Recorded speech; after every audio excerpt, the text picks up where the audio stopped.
This comes from Mario Nafal. He made the point that extreme misogyny is going to be treated as terrorism. Extreme misogyny will be classified that under new UK government plans. UK Home Secretary Yvette Cooper has ordered a review of counter-terrorism strategies to address violence against women and girls, focusing on gaps in current legislation and emerging ideologies. I do believe under emerging ideologies, it goes on to actually say that, and those that follow Andrew Tate and subscribe to Andrew Tate should also be included. And by the way, let's not forget what we covered last week. We covered the story of the fact that the police commissioner there was saying we will extradite US citizens if we need to our country. I'm a fan of Andrew Tate. What, you're going to extradite another Syrian to your country? I mean, seriously. I mean, the idea that they're pushing this is nuts. But I thought that misogyny was the new Olympic sport, wasn't? Isn't that the? So how can it be a punishable offence? I didn't even know what it was until Julia Gillard said that about Tony Abbott. Seriously, I did not know these new words that come out. Yeah, I did not know. I even forgot what pronoun was from when I was back in grade 3, learning all your adjectives and nouns and pronouns, and then all of a sudden it's become pronouns. I didn't know what misogynist was. I had to refresh on pronouns and all the other, all my other grammar. The academics, and that's funny, isn't it? You hear them and you see them with their coloured hair before you actually come across them and meet them, and it's like, okay, thank you for identifying yourself, so my children can avoid you. But that's the thing. Like, it is an academic class. They use big and convoluted and You'll never catch me saying the word quintessential to an audience. You'll never catch me doing that because that's not how people talk. It's just not. That's right. Unless you're maybe in a boardroom and you're trying to play some games. But I just can't believe what's going on to the UK. And I think there are a lot of British experts that have been on this show. They are shocked and they're just thankful that they've come here. And we saw that with the migration patterns of millionaires leaving the country. They're all coming to places like Australia, the UAE, and they're looking for a better life. Australia is a net gainer of over 2,000 millionaires to this country, many of which from the UK. But every one of the homes that they buy denies one to most Australians. We're competing with the world's richest for houses and the world's poorest for jobs. That's right. To the extreme misogyny is an example of an Overton window shift. And not credit, but Keir Starmer, these are some big moves. Never let a crisis go to waste. He's using these. He's using this public disorder. He is using them to push extreme misogyny, to jail thousands of protesters. When he took the knee to BLM. When BLM was happening, What are he doing? He took the knee, he posted the photo, and he was there with Angela Renner taking the knee to BLM along with the Met. This is a clear demonstration of hierarchy. But we shouldn't be that surprised with where UK Labour were. I am surprised that the Conservatives, where's the big resistance to it? You're the opposition. You should, the default to any new policy the government makes is just to oppose. Conservatives like, law and order. The Conservatives clearly haven't been representing conservative values in the UK for a long time. The Tories have given themselves over to the globalists a long time ago. That they tried. Theresa May tried to stab Brexit in the back. And then finally, when the plan she had, which was no Brexit at all, was shown, they got Boris Johnson in, but they still had, the unrestricted immigration that was one of the things that the people didn't want. It's really clear that people aren't being represented. Not, and especially, in the UK and Australia, the Conservatives are not being represented at all either. In the U.S., we do have, possibly a populist nationalist coalition that might be taking over the Republican Party. The pro-war activists seem to be on the dissent in the Republican Party.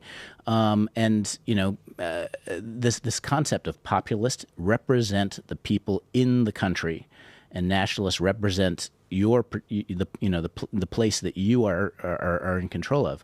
That idea is revolutionary to the controlled so-called conservative parties in most of the West. Europe shows the way. Swedish Democrats, they managed to achieve not quite a majority, but we have seen net emigration from Sweden for the first time. Emigration. It had to have one of the highest murder rates in Europe to achieve that, and for rapes to increase 20-fold over the past 15 years, and for 318 grenade attacks to occur. in 2019. Yeah. I think they had to call them pineapple attacks. Pineapple? Because they didn't want the word grenade to get out, so they called them. There was a pineapple that went off, and I mean, the funny thing is, I'm half Swedish. I know I don't look it. Half Swedish, half from Ecuador. The Ecuadorian half has the indigenous side, right? So like I'm a blend between colonizer and colonized. Colonish. There you go.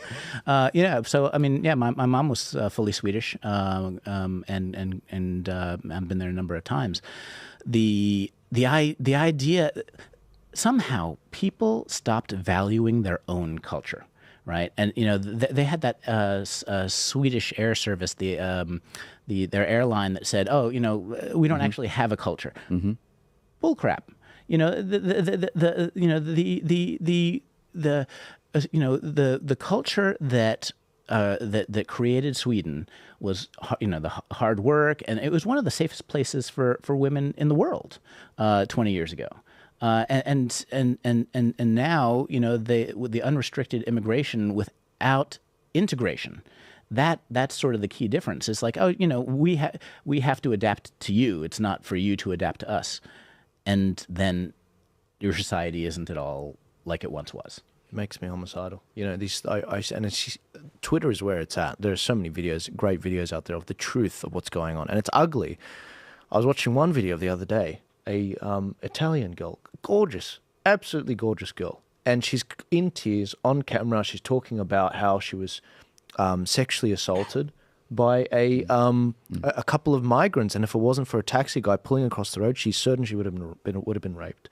Another one, I was looking at Sweden. There was an article about Sweden. It was saying we're on track for 1 in 4 women to basically be sexually assaulted or raped in the country. It's like this again is the false compassion, right? And it's the idea. Oh, we need to be compassionate to people far away, but this lands typically on the weak and the poor in the country that you're supposed to be represented by, and so, who it lands on is the victimized are the people we should have compassion for, our neighbors, the people in our country. But instead, this false compassion of, and just letting unrestricted immigration without any attitude towards integration, just it create no safe place for the weak people in your country. This might be a question for women, and I will be getting more women on the show very soon. But the real question for me is, I thought you guys want safety, financial, physical. You like the strong man. Why do you vote for open borders? Because that's what your people are believing. Are you just, this whole thing about Kamala as a case study in the US. I mean, you could not have a better dichotomy between strong borders and weak borders. Kamala was the border czar, and she did jack crap on the topic. And she's all for open borders. She's no worries. She presides over it she's the second in command. She's a heartbeat away from the president. She's done nothing on this. How is it the majority of women in America are voting left wing? And I have no doubt that's not going to change. I think Paul said that they ride on compassion. So women are seen as more emotional, more compassionate. And maybe that links in, Paul, with what you were saying, that they then take that compassion weaponized against and all of a sudden there's a conundrum between, well, hang on, we're looking after refugees and people who are coming in, and oh my gosh, but they're raping us, or they're doing the other things that you mentioned through or Chris was mentioning through Sweden. And I think that's a conundrum. But I agree with you that women need to, well, we all do, look what's going on with your mind instead of your emotions. One of the other things is the news channel echo chamber that doesn't show a lot of the things that happen. So if you are in a particular political ideology, pretty much most people watch news that confirms their pre-existing bias, but the left-wing news studiously avoids reporting on the negative consequences of the policies that they promote. And so I remember there was a Swedish case where they said, if you see this man, this person has just committed a terrible violent crime, but his face was blurred out because you didn't want to stoke animus against the person you want to be compassionate to. So it's like, oh yeah, so if I see a blurry square, that's the one that get that guy. To Joel's question about safety. Safety to you as a man is different to safety as a woman.